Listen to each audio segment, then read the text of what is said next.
Does anybody have any idea about who or what this is? I don't know, but I'll bet I never asked to look for a can opener. What up, y'all? It's your boy, Mr. Marshall, Shortman Filmworks in the building, and we got another episode of the Everyday Man's Film Reviews for you guys tonight. Tonight, we're going to be reviewing the 1991 classic Teenage Mutant Ninja Turtles. I want to say starring, but I can say starring Judith Hogue and Elias Cotis. And some of y'all might not even know some of these people, but you kind of do know some of these people, especially Elias Cotis, because I believe he's on the, oh God, I can't think of the show that he's on, that comes on NBC. I want to say it's, is it Chicago PD? Or was he on Chicago PD? I believe he was on Chicago PD, but these are two of the known actor and actresses in this movie. And I don't know if Judith Hogue been in other television projects, but as far as like being in a film, I think this was kind of like the only film that she's been in. But we're gonna do Teenage Mutant Ninja Turtles tonight, all right? And my first introduction with the Ninja Turtles, I'm not gonna say the whole name, we just gonna call them the Ninja Turtles. My first introduction into the Ninja Turtles was actually the movie, even though I didn't see the movie until after I started watching the cartoons, because at the time Ninja Turtles came out, I was in the fourth grade. And the cartoon had been coming on. I think the cartoon was coming on for like about maybe 3 years prior to the movie coming out in 1990.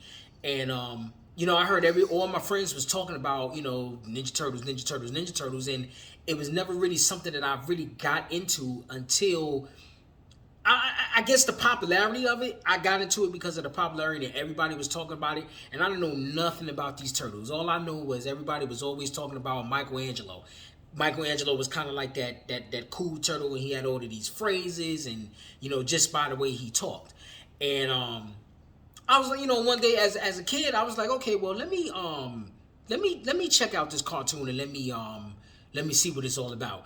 And from the moment I started watching that cartoon, I got hooked. I got hooked immediately. And I believe I started watching it, I want to say I started watching it in the third season, I believe. Well, now that I think about it now, I probably started watching it in the third season because I don't remember the first episodes of how they was introduced until like later on when I started watching the cartoon. But after watching the cartoon and actually getting into, you know, what the Ninja Turtles was all about, with, you know, with Shredder and Bebop and Rocksteady and Krang and Dimension X and Splinter and the whole origin story of how they tell it in the cartoon, you know, I didn't know nothing about that. But by the time the movie came out, I was well versed on the whole universe of Ninja Turtles. So getting into the movie, just a brief synopsis of the movie. We get introduced to April O'Neil. Who's she's the local TV reporter for Channel 6 News, just like in the cartoon, and she's doing news reports on the Foot Clan. And basically, you know, there's a difference between the movie version of the Foot Clan and the cartoon version of the Foot Clan. But with the Foot Clan, they are recruiting all of these teenagers to kind of just go around New York City and just rob and pillage and not, well, I won't say pillage, but just kind of just steal everything. And they're stealing everything for their lair or whatever. And they all doing it for Master Shredder, you know. So basically, April's trying to find out, you know, who's behind it and what's going on in the movie. And then we get introduced to the Turtles, where she's about to get mugged, and they go in and they help her, and they pretty much disappear. So they're keeping their identity anonymous. And then keeping their identity anonymous, you know, they make friends with April because she gets in trouble again.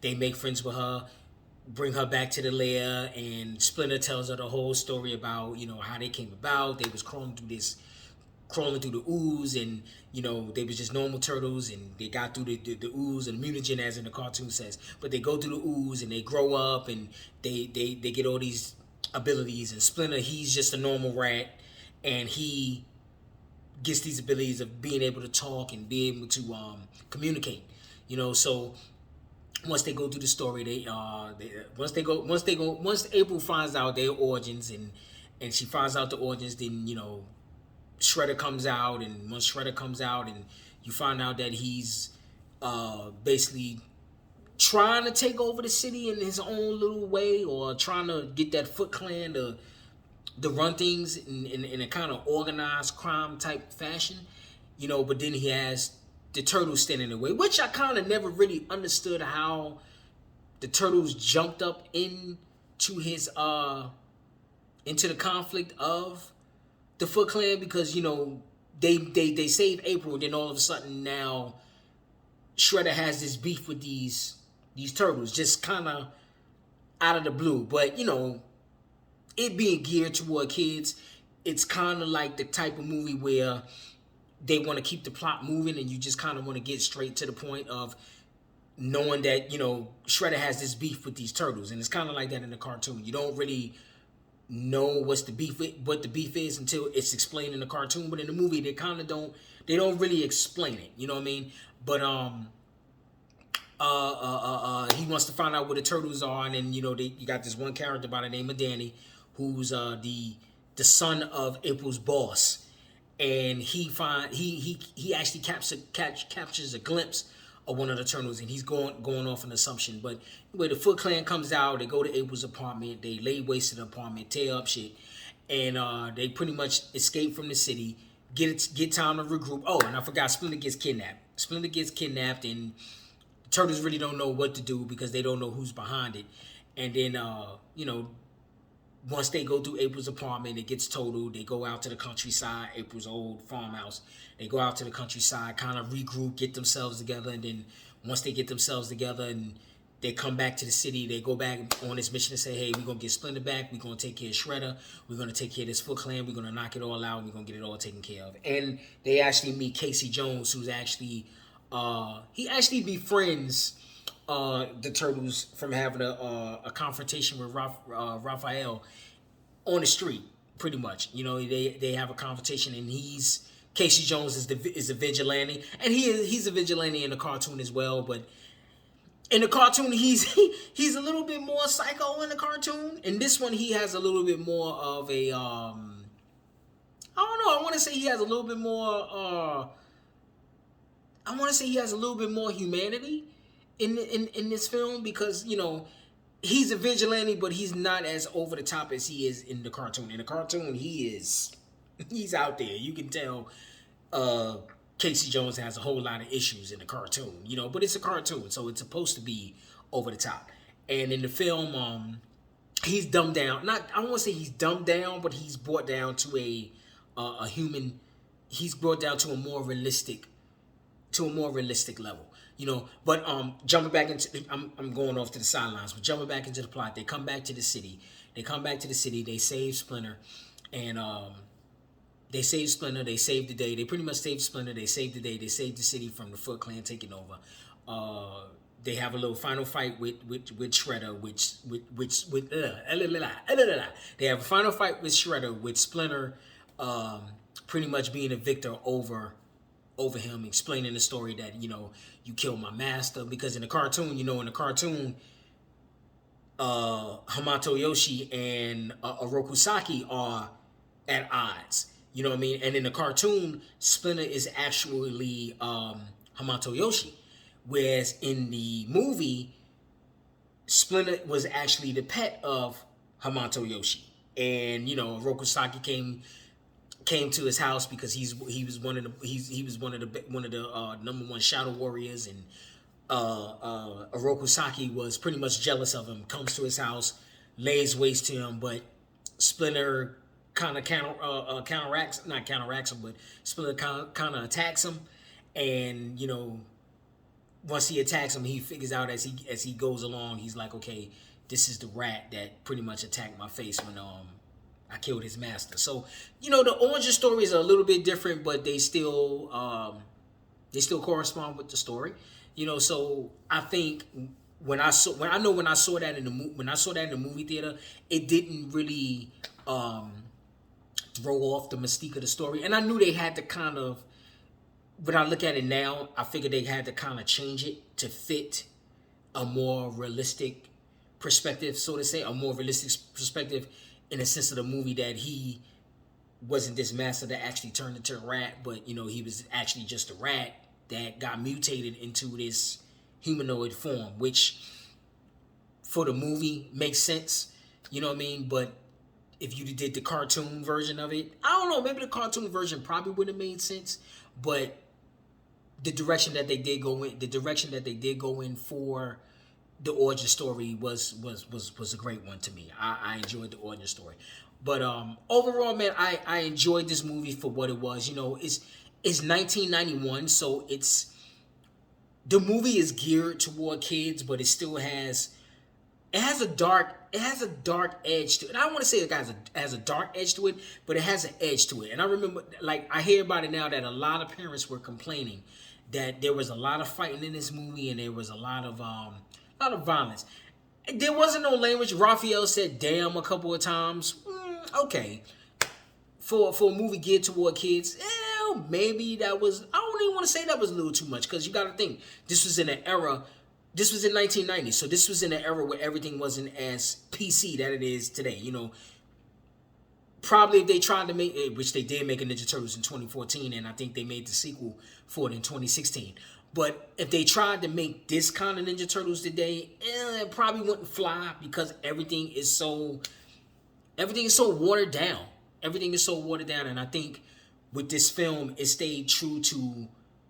And I hear this a lot because I never read the comic, but I hear this a lot, that the original film stayed true to the comic, where it was more of an edgy type comic, where the Ninja Turtles were a little bit, they were more violent, you know what I mean? And in the movie, it's called Teenage Mutant Ninja Turtles. You can't have a Ninja Turtle movie and have it be watered down. It is what it is, you know what I mean? And for what it's worth, and I say the same thing about the cartoon as well, because the first season of the cartoon, which is only 5 episodes, it's a hardcore cartoon.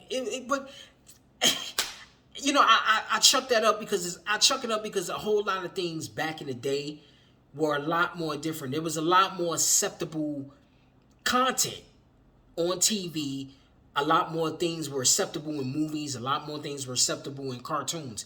You had a lot of cartoons that had that violent edge to it. Ninja Turtles, the first season of Ninja Turtles was like that. Thundercats was a little bit on the edge. He-Man was on the edge. G.I. Joe was on the edge. They had a cartoon named Cops that was edgy. So you had a lot of them edgy cartoons and edgy shows to go along with it, where kids would look at it and we took it as it was. I grew up in that era with those cartoons and these movies, and we took it for what it was. We didn't really we really didn't try to copy what we were seeing. It's kind of like we kind of had the we kind of had the common sense to know that these are cartoons, even though as a child you still think a lot of this shit is real. You still think you could do a lot of the things that you do see on TV, which in turn probably was the reason why they dumbed down a lot of things. But it was just a different era. It was a different era back then, and with this movie, it was a different era. Coming off the 80s movies and coming into the early 90s. To me, this movie holds up to today. I watch this movie to today. I don't own it, but I do still watch this movie, and this is one of my favorite movies of all time. I could put this in my top 10 of favorite movies. You know what I mean? And it's one of the movies I know by dialogue. Like, I could watch this whole movie inside of my brain without putting it in a DVD player, without putting it in a VCR, without doing none of that stuff, because I've seen this movie so many times, and I love it, man. I love it to death, man. I love the zaniness and the quirkiness of the characters. They got that cartoon flavor, but they're all individual. Leonardo, he's that leader, even though in the song at the end of the movie, Turtle Power, they say Raphael is the leader, which I never quite really got that vibe from Raphael. I never got that vibe from him. Leonardo was always like that level-headed, cool turtle. Even in the cartoon, like, I look at the cartoon now, and some of the dialogue is so corny and so cheesy, but it's a cartoon. But same thing with the movie. But Leonardo was that cool, calm, collect turtle, where he always had his shit together. Seemed like it. He always had his thoughts and what he wanted to do. He always had that together. Raphael is kind of old. He's like he's the loose cannon. He's the loose cannon. He's the one that's always going off on his own thing. He did that so many times, and he did it so many times in the movie that got his ass beat. But he goes off on his own. He rocks to the beat of his own drum, and it is what it is. And we all know people like that where you can't tell them nothing. You really can't really do much to them. You gotta not do much to them, but you can't really reason with them. You gotta let them do their own thing, and then you gotta let them get into their own shit for them to realize, okay, well maybe some of the things I'm doing are not really up to par, but he's gonna march to beat his own drum. Michelangelo, just like in the cartoon, he's the party animal. He's the lighthearted one. He's the one that cracks jokes. He's the playful one. And Donatello, he's the brains, and he's kind of like the geek of the group, and he is.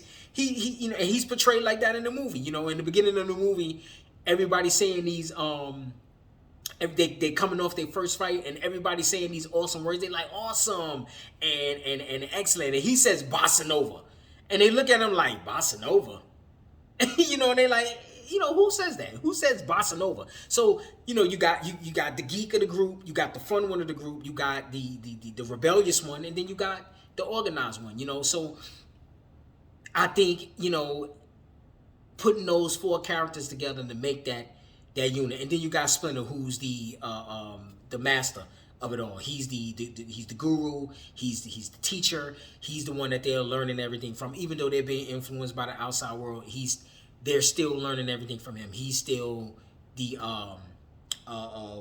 what's the word I'm looking for? I want to say he's the architect. He's the art. And I don't want to say he's the architect, but he's the archetype. He's the architect of it all, and he's the one that keeps them all together. He's dad. He's the father. You know what I mean? So, in regards to all that, I think 1991's Ninja Turtles is a awesome movie. I think it's an awesome movie. And I'm just gonna jump to the scale. It's an awesome movie for me. It gets 4 thumbs up for nostalgic feel, because this movie will forever live in my memories, and I think there's a whole lot of other people out here too that have seen this movie and remember it just like me. You know what I mean? And I give it 4 thumbs up for the. I give it 4 thumbs up for the makeup effects, the costumes, the puppetry, And I don't know who did the puppet effects. I know on the second one, Secret of the Ooze, Jim Henson was responsible for a lot of that. I don't know if he did it on this one, but the puppet effects are awesome. And you got 2 different things going on. You got the live action people inside of the suits, and then you have the actual heads, which were actually controlled by puppeteers with the eye movements and the mouth movements and the voiceovers and the speech and everything like that. So I think that was an amazing part of the film as well. To have technology like that, to say, okay, well, we're gonna leave it up to the actors for the physical movements, and we're gonna leave it up to voice actors for for the voices. And I think that was awesome too. And Splinter was an awesome puppet too. You look at this movie and you look at this movie and you look at it like, yo, this could be some real shit. You know what I mean? It could be just the overall look of the film. The overall look of the film is just awesome. You know what I mean? So yeah, man. 1990s Teenage Mutant Ninja Turtles gets 4 thumbs up for me, and like I said, it's just gonna be another one of those movies that's gonna forever live in my heart.